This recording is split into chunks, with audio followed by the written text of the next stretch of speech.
સુરતમાં GMERS college દ્વારા MBBSના અભ્યાસમાં અસહ્ય ફી વધારો અટકાવવા વિરોધ પ્રદર્શન કરાયું. સુરત જિલ્લા વિદ્યાર્થીઓ અને વાલી મંડળ દ્વારા વિરોધ કરાયો. સુરત કલેક્ટર કચેરી ખાતે વિરોધ કરાયો હતો.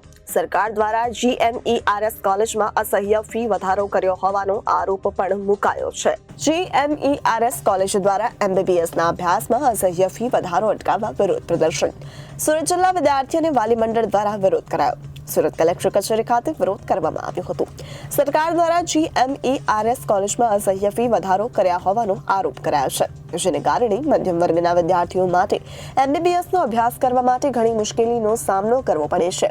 અત્યાર સુધી છે ગવર્મેન્ટ કોટાની ફી 3.30 લાખ હતી, તે વધારીને 5.50 લાખ કરાવવામાં આવી છે અને મેનેજમેન્ટ ફી 9 લાખ હતી, તે વધારીને 17 લાખ કરી છે, જે મધ્યમ વર્ગ અને ગરીબો માટે ભરાવી અશક્ય છે.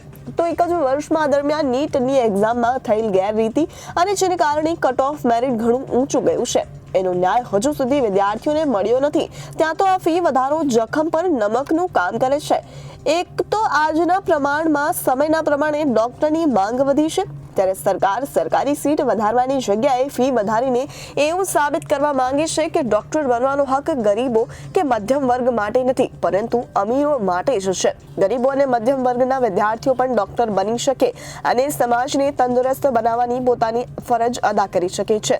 તો આ તોતિંગ ફી વધારો રદ કરવા માટેની માંગ કરાઈ છે. ગયા વર્ષ જેટલી જ ફી રાખવા મહેરબાની કરવા અનુરોધ કરાયો હતો. Reporter Hitesh Prajapati, Janadesh news, Surat.